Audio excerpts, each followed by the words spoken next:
1866. Ozarks de Missouri. Un trampero de Ozark vendió a su hija a 3 hermanos gemelos gigantes y endogámicos. Lo que le hicieron en el sótano de raíces dejó a todos sin aliento. Swan Creek Hollow. El invierno cerró el valle durante meses. El diario de un padre, de 73 páginas, almacenado en una caja de hojalata debajo de la chimenea. En el interior, cuadernos de cría como registros de ganado, un sótano con grilletes de hierro clavados en la piedra, 427 marcas grabadas en la pared. Entonces, una trampa para osos se adaptó para algo mucho peor. Cuando los hermanos fueron finalmente liberados de su cueva, preguntaban una y otra vez cuándo volvería G. Pero G se había ido, aplastado bajo troncos que nunca vio venir. Esta es la historia de cómo una chica de 17 años derrotó al hombre que la vendió como ganado, y cómo la justicia alcanzó a 3 monstruos que pensaban que los martes eran permiso. El periódico decía una cosa, pero las marcas en la pared de ese sótano contaban otra. ¿Quién manejaba la trampa? ¿Y qué aprendió esa niña sobre las costumbres de su padre que nadie más notó? Dime en los comentarios desde dónde nos miras. Y si te atreves a este viaje, suscríbete para no perderte relatos que exploran los rincones más oscuros de la naturaleza humana. En octubre de 1866, Garrick Thaddeus Brenneman se sentó a su mesa de madera rústica en Swan Creek Hollow y abrió un diario encuadernado en cuero que más tarde se convertiría en la prueba D del Tribunal de Circuito. La primera entrada, del 8 de octubre, detallaba lo que él consideraba su plan para salvar el linaje tras la guerra. Cría controlada y purificación por aislamiento. Anotó con letra fina y contenida sobre la cría controlada y la purificación por aislamiento, tratando a su única hija como si se tratara del ganado equino de Kentucky que había estudiado de joven. El tono clínico del diario horrorizó incluso a los alguaciles fronterizos endurecidos por la violencia. Garrick llamaba pie de cría a Temperance, de 17 años, y anotaba sus ciclos mensuales con la exactitud de un ganadero, calculando los periodos más fértiles. El sheriff Horace Medlin diría después que leer esas 73 páginas a la luz de una lámpara en abril de 1868 le dio náuseas y había visto horrores en campos de batalla que perseguían a los hombres adultos. Garrick había sobrevivido a la guerra como guerrillero confederado y regresó al valle en 1865 con creencias acerca de la voluntad divina y la pureza racial que se endurecieron en el aislamiento. Su esposa, Luisa, había fallecido de cólera 7 años atrás, y Temperance se había quedado sin figura femenina ni guía en el valle al que solo se podía llegar por un camino de carros a 18 millas de Forsyth. Los nativos lo llamaban G el Justo, porque jamás disminuía el peso de los fardos de pieles y saldaba sus deudas en moneda de plata. Una reputación que ocultaba la perversa ideología que alimentaba su diario. Había localizado especímenes perfectos a 9 millas tierra adentro en el desierto. 3 hermanos, todos primos hermanos, de 6 pies y 7 pulgadas y 6 pies y 9 pulgadas de altura, lo suficientemente aislados como para mantenerse al margen de la sociedad corrupta. Los hermanos Grubb, Silas, Abner y Caleb, habían perdido a su madre por la fiebre del invierno en 1863 y habían sobrevivido cazando y robando cuando era necesario. Eran conocidos en todo el condado de Taney como los gigantes de Swan Creek, en susurros de Fogtales. La entrada de Garrick en el diario del 10 de octubre describía su primer encuentro con los hermanos en un punto de encuentro acordado cerca de su cueva. Les dio pólvora, sal y víveres para el invierno a cambio de lo que él llamó su cooperación con los ciclos naturales de reproducción. Los hermanos, que actuaban a nivel mental de infantes, según el testimonio posterior del Dr. Phineas Woolrich en la corte, y aceptaron el trato sin entenderlo. Silas solo preguntó cuándo debían llegar a ayudar, y si la chica de G necesitaba protección contra las bestias. La venta se realizó con la eficiencia despreocupada de los hombres que regatean por trabajo, excepto que la mano de obra era una violación, cuidadosamente planificada y registrada como un calendario agrícola. Los archivos judiciales indican que Garrick cronometró el momento perfecto según los ciclos de Temperance, dejando suministros en el punto de entrega 3 días antes de cada visita programada para garantizar el cumplimiento y la vitalidad de los hermanos. Temperance notó que su padre actuaba de manera diferente ese otoño. Colocó cerraduras fuertes en las puertas exteriores de la cabaña, y pasó 2 semanas construyendo lo que le dijo que era un sótano de raíces ampliado para el almacenamiento en invierno. Ella lo ayudó a cavar, sin saber que estaban cavando su propia prisión, una cámara de 8 por 12 pies debajo de la cabaña, cubierta con paredes de piedra caliza, y un techo lo suficientemente resistente como para sofocar los gritos. El inventario del sheriff Medlin, de abril de 1868, registró grilletes de hierro atornillados directamente en la piedra, a una altura que indicaba que se ajustaron en alguien del tamaño de Temperance. Su padre dijo que las cadenas mantendrían la asesina fuera del alcance de las bestias, y ella le creyó porque contradecirlo se castigaba, y había aprendido la obediencia en los 8 años que habían pasado desde que la muerte de su madre la había dejado por completo a su merced. El 23 de octubre de 1866 fue el primer ataque registrado tanto en el diario de Garrick como en la declaración jurada de Temperance 19 meses después. Su padre le había dicho esa mañana que despejara el sótano de raíces porque algo grande iba a suceder allí. Cuando los hermanos Grubb llegaron al anochecer, Garrick subió a Temperance por la escalera y le aseguró los grilletes alrededor de sus muñecas antes de partir, para lo que dijo que eran revisiones urgentes de la línea de trampas. Silas entró primero, luego Abner y Caleb. Sus cuerpos enormes apenas si podían pasar por la escotilla. La declaración de Temperance, jurada ante el doctor Woolridge en mayo de 1868, relató la sorpresa de Silas cuando ella rompió a llorar.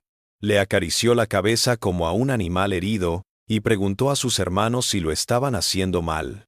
El ataque continuó, hasta que Garrick regresó después del anochecer. Descendió las escaleras y les dijo a los hermanos que habían hecho un buen trabajo antes de enviarlos de regreso a su cueva, con promesas de más suministros. El mismo patrón que se había repetido en octubre de 1866 se repitió con regularidad mecánica durante los 16 meses siguientes. Cada caso registrado en el diario de Garrick con la frialdad de un libro de contabilidad de cría. Anotó fechas, tiempos y notas clínicas sobre las reacciones corporales de Temperance, escribiendo en una entrada de noviembre que el pie de cría reacciona con miedo apropiado, pero conserva la función. Los hermanos Grubb venían cada 8 o 10 días en otoño e invierno, cuando las líneas de trampas requerían menos trabajo, siempre al anochecer, siempre con el mismo ritual. Garrick encerraba a Temperance en el sótano de raíces, se iba por horas y regresaba para liberarla una vez que los hermanos regresaban a su cueva. El testimonio posterior del sheriff Medlin dejó claro que Garrick nunca dejó a los hermanos solos con las llaves o el conocimiento de las cerraduras, controlando cada detalle del trato y manteniendo sus propias manos técnicamente limpias de un ataque directo. Temperance arañó la pared de piedra caliza con un clavo que había ocultado en la costura de su vestido, una línea por cada día de cautiverio. Las 427 marcas que el sheriff Medlin contó en abril de 1868 coincidían casi exactamente con el tiempo transcurrido entre el 23 de octubre de 1866 y la muerte de su padre en marzo de 1868, una corroboración física de la cronología de su testimonio. Ella le dijo a la corte que se rascó las cicatrices durante el día, mientras su padre trabajaba en las líneas de trampas, desesperada por conservar la noción del tiempo en una prisión donde los días se arrastraban en una niebla de expectativa sin fin a que se abriera la trampilla. Entre ataque y ataque, estaba en la cabaña de arriba, cocinando las comidas de su padre y preparando pieles como antes, porque desobedecer traía golpes, porque una parte de ella todavía pensaba que la obediencia podía detener la pesadilla. El testimonio de Cora Pettigrew reveló que en febrero de 1867 fue a la cabaña a pedir prestada sal y escuchó a una mujer suplicar desde debajo de las tablas del suelo, pero creyó la explicación de Garrick de que se trataba de ganado herido, ya que desafiar a un hombre en su propia casa violaba los códigos sociales fronterizos que la habían criado. La primavera de 1867 trajo el primer embarazo de Temperance, según su propio testimonio y la anotación de Garrick en su diario de abril. El pie de cría da las señales acostumbradas. El programa de cría está avanzando. Su entusiasmo inundó las páginas siguientes, calculando períodos de gestación y planificando un bebé que probaría sus teorías de líneas superiores. No preparó las cosas para las necesidades médicas de Temperance. No compró provisiones para el parto. No se preocupó por la chica de 17 años que cargaba con un niño concebido en violaciones repetidas por 3 hombres con discapacidad cognitiva que no comprendían lo que estaban haciendo. El testimonio del Dr. Woolridge en junio de 1868 relató el examen de Temperance y el descubrimiento de signos de una tosca intervención obstétrica compatible con una interrupción forzada o un parto mal atendido, lo que sugiere que Garrick había tomado el asunto en sus propias manos cuando el embarazo amenazó con escapar a su control o no cumplió con sus expectativas. Julio de 1867 trajo un mortinato en el sótano de raíces, con solo Garrick presente. Según Temperance, ella declaró que el parto duró toda la noche mientras su padre consultaba un libro veterinario que había comprado para criar caballos, intentando procedimientos que el Dr. Woolridge describió más tarde como bárbaras y que probablemente contribuyeron a la muerte fetal. La entrada del diario de Garrick del 19 de julio no mostraba angustia, solo decepción clínica. El primer intento de cría resultó en un espécimen inviable, probablemente por desnutrición del pie de cría o incompatibilidad genética del espécimen. Enterró al bebé muerto en algún lugar del valle sin ceremonia ni lápida, como si se tratara de un experimento fallido en lugar de la pérdida de su nieto. Temperance le dijo a la corte que nunca vio el cuerpo del bebé, nunca supo si el niño estaba completamente formado y nunca pudo llorar, ya que su padre comenzó a planear el siguiente intento de inmediato. Los ataques se reanudaron en agosto, más frecuentes. El diario de Garrick reveló que había estudiado los mejores calendarios de reproducción y determinó que los intentos más frecuentes aumentarían las posibilidades, arreglando que los hermanos Grub vinieran 2 veces por semana en otoño. Su segundo embarazo se inició en septiembre, según ella misma, y según quedó anotado en el diario de Garrick en octubre. El pie de cría vuelve a dar señales prometedoras. Vamos a monitorear este ciclo con mayor atención. El invierno de 1867 hasta 68 fue brutal y mantuvo a Swan Creek Hollow cubierto de nieve durante meses, atrapando a Temperance con su padre y las visitas de 3 hombres que seguían preguntando si estaban ayudando allí correctamente. Ella declaró que el menor de los hermanos Grub, Caleb, a veces dejaba flores silvestres fuera de la trampilla después de los ataques, una vaga conciencia de los rituales de cortejo sin conciencia de la violencia que acababa de cometer. Enero de 1868 trajo un aborto espontáneo en el sótano de raíces oscuro y gélido. El relato de Temperance detalló una hemorragia solitaria de horas antes de que su padre la encontrara y realizara otra cirugía cruda registrada en los hallazgos del examen del Dr. Woolridge. La entrada del diario de Garrick del 23 de enero mostró su creciente irritación. Segundo intento de cría fallido, lo que indica que el pie de cría está agotado o los especímenes necesitan ser reemplazados. El lenguaje clínico ocultaba una furia que Temperance vio de primera mano. Ella le dijo a la corte que su padre la abofeteó varias veces, gritándole sobre el tiempo perdido y los planes destruidos. Esa paliza fue un punto de inflexión en su cautiverio, porque mientras se recuperaba, descubrió el anillo de bodas de su madre en un cofre que su padre había dejado abierto y lo escondió en una grieta en la pared del sótano, donde el sheriff Medlin lo encontraría 14 meses después.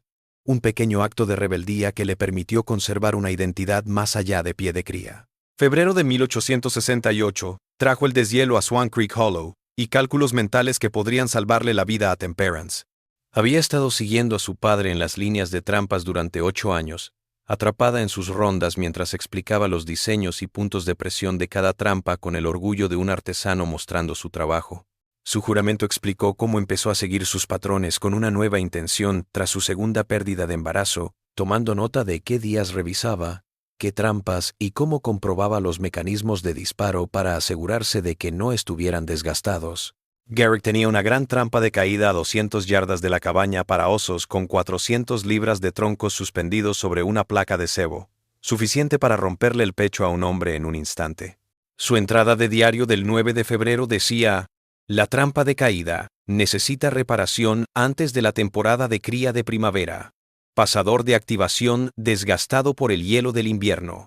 Temperance sabía que su padre inspeccionaba cada trampa en un ciclo mensual, fiel a los horarios que dictaban toda su vida. El testimonio judicial reveló que había estudiado sus rutinas durante años de servidumbre obligatoria, reconociendo que la previsibilidad era su fortaleza y su perdición. Esperó un día en que los hermanos Grub no iban a venir, y en el que su padre estaría demasiado ocupado preparando la línea de trampas como para estar pendiente de ella. La noche del 26 de marzo, mientras Garrick dormía en la única cama de la cabaña, Temperance descolgó sus herramientas para arreglar trampas del gancho que tenía al lado de la puerta, una pequeña lima de metal, unos alicates y los pasadores de activación de repuesto que guardaba en una bolsa de cuero. El informe del sheriff Medlin señaló que descubrió esta bolsa vacía al catalogar la cabaña en abril, pero el diario de Garrick no decía nada sobre el uso de los pasadores de repuesto, lo que indicaba que alguien más los había tomado. La caminata hasta la trampa en la oscuridad requirió una valentía que Temperance después tuvo dificultades para explicar a la corte. Ella dijo que el miedo a ser descubierta casi la hace regresar 3 veces, pero la visión de la entrada del diario de su padre, llamándola pie de cría defectuoso, la empujó a través del bosque invernal.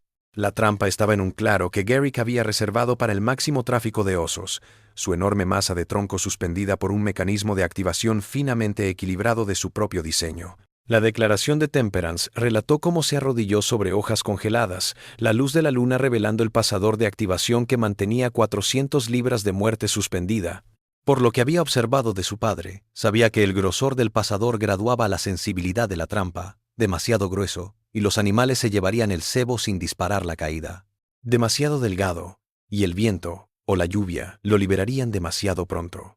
Ella lijó el pasador a la mitad de su grosor original, haciendo un gatillo tan sensible que el menor toque liberaría los troncos. Y volvió a montarlo tal y como su padre le había enseñado. Le llevó casi 2 horas, dijo. Cada segundo fue una tortura, temiendo que la trampa se disparara antes de tiempo y la aplastara a ella en lugar de a su objetivo. Probó la nueva sensibilidad del gatillo rozándolo con un palo. El conjunto se estremeció pero resistió. Luego volvió a la cabaña y colgó las herramientas en su gancho antes del amanecer. Garrick se despertó el 27 de marzo, sin saber que su hija lo había sentenciado a muerte, preparando el desayuno y las pieles como de costumbre, revisando su diario y planificando la siguiente etapa de su programa de reproducción. Su última publicación esa noche decía: «El deshielo de primavera traerá una temporada fructífera. Retomaré el calendario de cría tras el mantenimiento de la línea de trampas». El optimismo clínico de esas palabras, archivadas en la corte de circuito, reveló a un hombre que nunca imaginó que la chica que había encarcelado durante 16 meses había aprendido sus lecciones demasiado bien. El 28 de marzo amaneció frío y despejado, tiempo perfecto para revisar las líneas de trampas. Garrick dejó la cabaña después del desayuno, su paquete y rifle habituales, diciéndole a Temperance que regresaría al anochecer y esperaba un estofado de venado. Lo observó perderse entre el bosque y aguardó en la cabaña con la Biblia de su madre, lo único que le habían permitido conservar antes de su cautiverio. Un trampero que pasaba, llamado Ezekiel Morrison, encontró el cuerpo de Garrick al mediodía, aplastado bajo los troncos de la trampa de caída que había estado reajustando, su mano todavía extendida hacia el cebo que había estado reposicionando. Morrison declaró en junio que la escena parecía un accidente, un cazador atrapado en su propia trampa, hasta que vio el mecanismo y notó el pasador limado, que debería haber sido el doble de grueso. Montó a Forsyth inmediatamente para dar la noticia de la muerte, aunque haría falta la investigación del sheriff Medlin para juntar todas las piezas de lo que había sucedido en ese claro. Temperance hizo algo que podría interpretarse como una muestra de lucidez o de trauma, según a qué expertos creyera el tribunal. Se quedó en la cabaña 3 semanas más, tras la muerte de su padre, siguiendo su rutina y viviendo sola en el valle en el que estuvo prisionera. Su explicación por el retraso fue que tenía que hacer que no sospecháramos de inmediato. Si hubiera escapado el día en que murió Garrick, los investigadores habrían sospechado de su participación. Pero esperar parecía mostrar dolor genuino y confusión sobre cómo sobrevivir. El testimonio del Dr. Woolridge ofreció otra explicación, basada en el trauma psicológico, argumentando que Temperance se había adaptado tanto al encierro que, incluso con su captor muerto, no podía procesar la libertad de inmediato. Las marcas en la pared del sótano de raíces continuaron durante esas 3 semanas, lo que indicaba que todavía bajaba a la prisión todos los días por costumbre o compulsión y contaba los días, aunque nadie se quedaba para cerrar la trampilla sobre ella. El 3 de abril de 1868, Temperance Brennaman se desplomó en el porche de la granja de Cora Pettigrew, a 7 millas de la cabaña de su padre. Estaba tan delgada y traumatizada que no podía hablar en frases completas al principio. El relato de Cora narró haber hallado a la joven al amanecer, descalza a pesar de los restos de nieve, con un vestido holgado sobre un cuerpo que había perdido peligrosamente peso durante sus 3 semanas de supervivencia en solitario. Temperance había caminado toda la noche, finalmente expulsada de la cabaña por la llegada planificada de los hermanos Grubb el 2 de abril. Habían llegado al anochecer, como siempre, desconcertados al hallar a Garrick ausente, y a Temperance negándose a bajar al sótano de raíces. Silas repitió, ¿dónde está G? Mientras sus hermanos se mantenían al margen de la trampilla, su rutina interrumpida de formas que su pequeña mente no podía comprender. Temperance se escabulló en la noche en lugar de enfrentarlos. Su declaración posterior mostró que temía que la obligaran a bajar al sótano sin Garrick al mando. Cora le dio atención médica inmediata, según su declaración jurada al sheriff Medlin. Ella anotó el estado de salud de Temperance, la historia incompleta de la niña sobre la muerte de su padre y las extrañas pistas sobre hombres que llegaban en horarios regulares y cadenas en el sótano.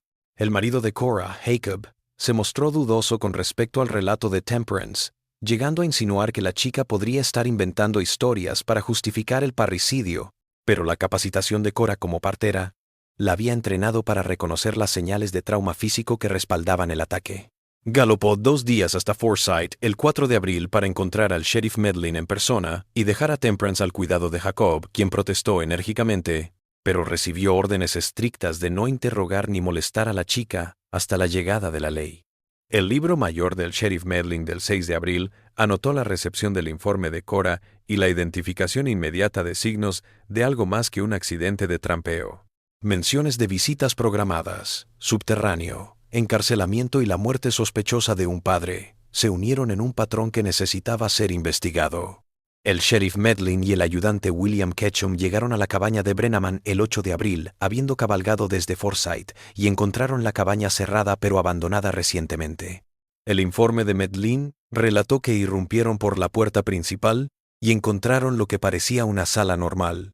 Muebles sencillos, utensilios de cocina, herramientas para el mantenimiento de trampas perfectamente organizadas. La trampilla en el suelo estaba cerrada pero desbloqueada, sus tablas pesadas mezclándose casi a la perfección con las tablas circundantes, hasta que el ayudante Ketchum observó bisagras de hierro y un tirador empotrado. La entrada del libro de contabilidad de Medlin para ese día decía: abrí la puerta y supe en el acto por qué la chica había huido. Ningún hombre bueno construye esto. El sótano de raíces se correspondía con cada detalle que Temperance había contado a Cora Pettigrew, la primera prueba de que su historia era real y no una invención de su trauma.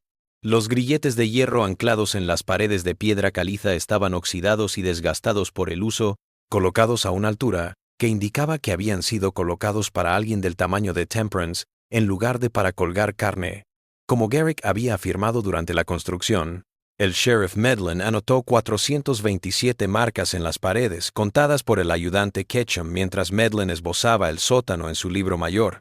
La ropa de cama sucia en la esquina revelaba que alguien había sido forzado a dormir en la cámara subterránea con regularidad, y las herramientas obstétricas crudas, envueltas en tela engrasada, sugerían procedimientos médicos sin capacitación ni esterilización. El hallazgo más espantoso para ambos policías fue el anillo de bodas de la madre de Temperance, oculto en una hendidura de la pared. Una banda de oro grabada con Louisa Cartwright, 1839, que Cora Pettigrew reconoció por haber asistido al funeral de Louisa 9 años atrás.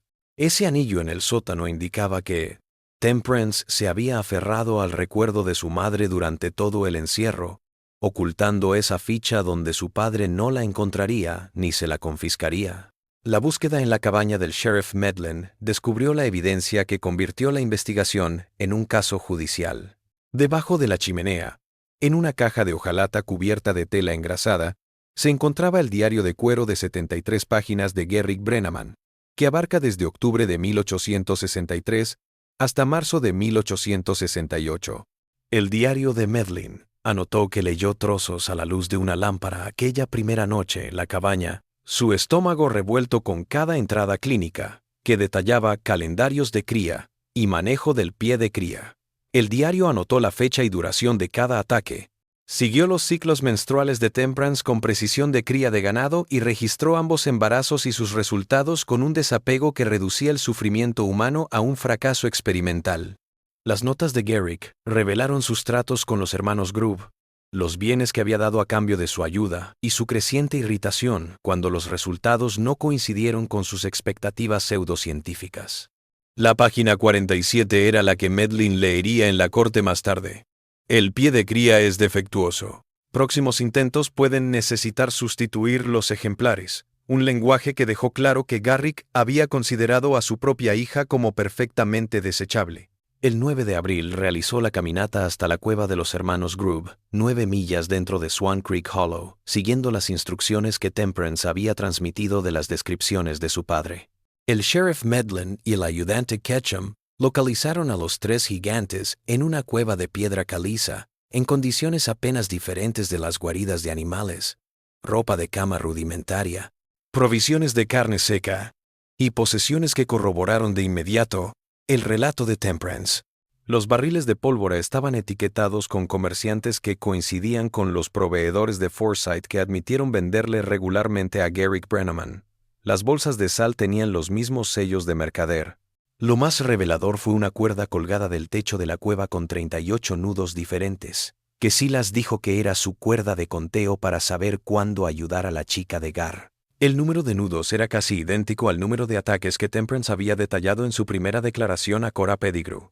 El informe del ayudante Ketchum decía que los hermanos se habían ido tranquilamente cuando fueron arrestados, preguntándose por qué el sheriff estaba tan enfadado, y preguntando una y otra vez, ¿cuándo volvería el señor? En que se encontraba Brenneman.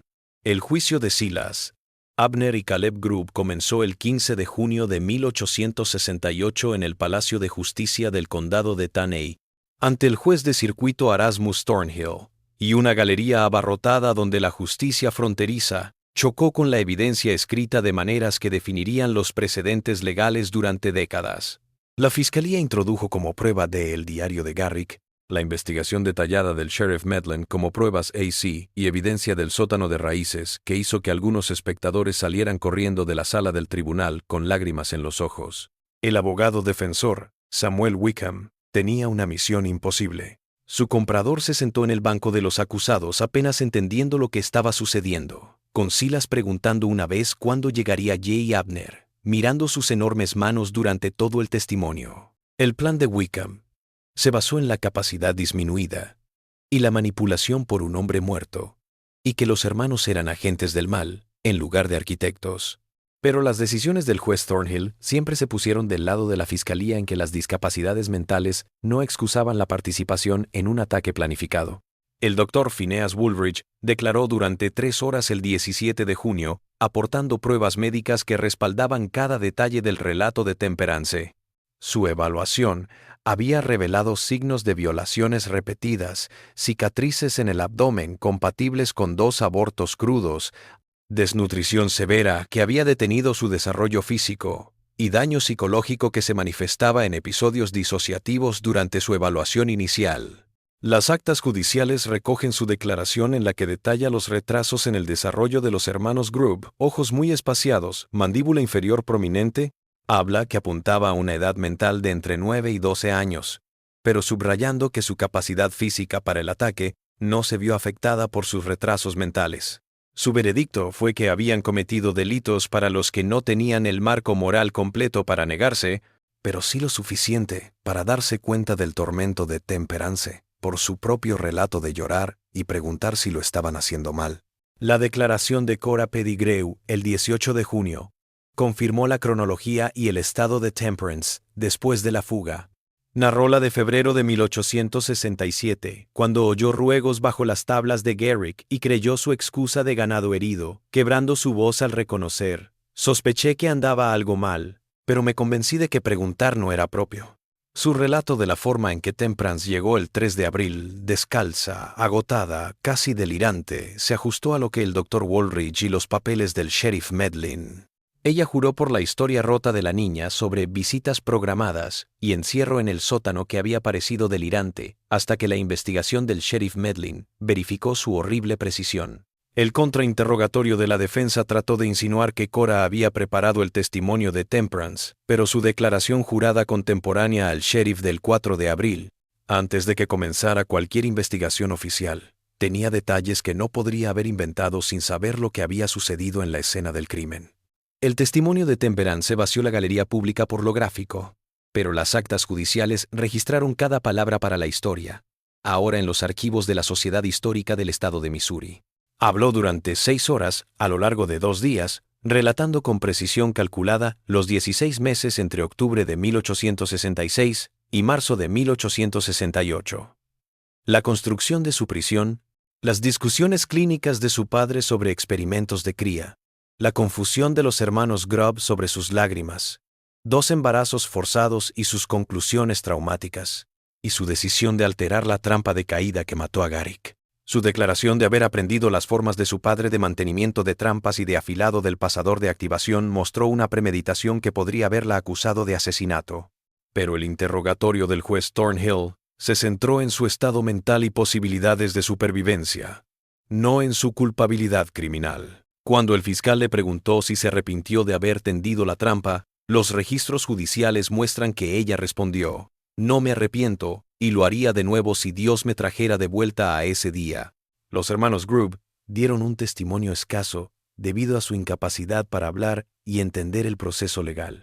Silas, el más hablador de los 3, confirmó que habían ido a la cabaña de Garrick con regularidad para ayudar a su chica a cambio de provisiones que Garrick siempre dejaba antes de que bajaran al sótano de raíces, y que habían seguido sus instrucciones porque Gar dijo que estaba bien. Cuando le preguntaron si comprendía la angustia de Temperance, Silas respondió: «Lloró como lloran los animales heridos». Pero dijo: «Los animales lloran en la cría». Abner guardó silencio en todo momento, a pesar de ser interrogado una y otra vez. Caleb, al ser interrogado por las flores silvestres que Temperance había mencionado, confirmó que las había dejado porque las cosas bonitas hacen que la tristeza sea menor, mostrando una vaga conciencia de la realidad emocional, sin comprender su participación en ella. El alegato final de Wickham se centró en su manipulación por parte de Garrick. ¿Cómo podemos colgar a hombres con mentalidad de niños por desobedecer a la única autoridad que conocían? La sentencia del juez Thornhill se produjo el 26 de junio, tras 2 horas de deliberación a puerta cerrada con el jurado. Encontró culpables de agresión agravada a los 3 hermanos Grubb, pero rechazó las penas de muerte por su capacidad disminuida y el papel probado de Garrick como arquitecto de los delitos. Cada hermano fue condenado a 20 años en la penitenciaría estatal de Missouri en Jefferson City. El juez dictaminó en su opinión escrita que estos hombres merecen ser castigados para proteger a los indefensos de la sociedad, pero matarlos castigaría los errores de nacimiento en lugar de los errores morales. Su veredicto sobre la muerte de Garrick fue muerte por desgracia en riña doméstica en lugar de asesinato, añadiendo que ningún jurado en este país condenaría a la chica que preparó esa trampa, ni debe hacerlo, porque la ley no puede exigir paciencia sobrehumana a quienes están en cautiverio por la autoridad paterna. Los hermanos Grubb fueron llevados a Jefferson City en agosto de 1868 bajo escolta armada. Silas falleció de neumonía en 1874 a los 36 años. Los archivos penitenciarios indican que nunca se acostumbró a estar encerrado y se pasó sus últimos años preguntando cuándo podría irse a casa, a la cueva. Abner sirvió su sentencia completa, liberado en 1888 a los 50 años, pero murió menos de un año después en una pensión de Forsyth, por lo que el certificado de defunción llamó debilidad general y falta de prosperidad, lo que sugiere que la institucionalización había destruido cualquier habilidad de supervivencia independiente que alguna vez tuvo. Caleb murió en prisión en 1881, a los 35 años, a causa de heridas sufridas en el destacamento laboral de la granja penitenciaria, donde el trabajo repetitivo era su único consuelo. Temperance se dejó ayudar por la comunidad, que recaudó fondos para mudarla a St. Louis en agosto de 1868. donde se quedó con unos parientes lejanos de Cartwright que se enteraron de su horrible experiencia por las noticias del juicio. Se casó con el empleado de oficina Theodore Hastings en 1872, tuvo 2 hijos sanos que llegaron a la edad adulta sin conocer la historia de su madre hasta después de su muerte, y vivió en paz hasta su muerte en 1911, a los 62 años. Su obituario en el Saint. Louis Post-Dispatch no la nombró Swan Creek Hollow, refiriéndose a ella solo como esposa y madre devota. En 1983, sus herederos donaron el anillo de bodas recuperado de su madre al Museo Histórico de Forsyth, con la inscripción Temperance Hastings, sobreviviente, finalmente reconociendo públicamente lo que los registros judiciales habían revelado en privado. La cabaña de Brennaman fue quemada por los locales en septiembre de 1868, en lo que los participantes llamaron limpiar el Valle de la Mancha del Mal. Swan Creek Hollow permaneció en su mayoría desierto durante décadas. Los colonos se mantuvieron alejados del valle que consideraban tierra maldita por la perversión de un padre que había envenenado la propia tierra. En los años 20 se colocó un hito cerca de la entrada del valle por la Sociedad Histórica de Missouri que decía simplemente: aquí el mal fue descubierto y la justicia hecha por un coraje que no podemos medir. El diario de Garrick, el libro de contabilidad de la investigación del sheriff Medlin y las transcripciones completas de la corte se archivaron en la Sociedad Histórica del Estado y a veces se exhibían en el Museo Histórico de Forsyth, con advertencias de contenido sobre su naturaleza perturbadora. Los estudiosos del derecho actual lo mencionan como un ejemplo temprano de uso de técnicas forenses y de la fuerza del testimonio de los sobrevivientes para lograr condenas en ausencia de evidencia física y documentación sistemática. En el libro de contabilidad del sheriff Horus Medlin, que se guarda en los archivos del museo, la última anotación del 26 de junio de 1868 reza: justicia hecha por el valor de esa muchacha y la propia confesión escrita de un hombre muerto, y que esto sirva de ejemplo para que el mal informado sea mal vencido.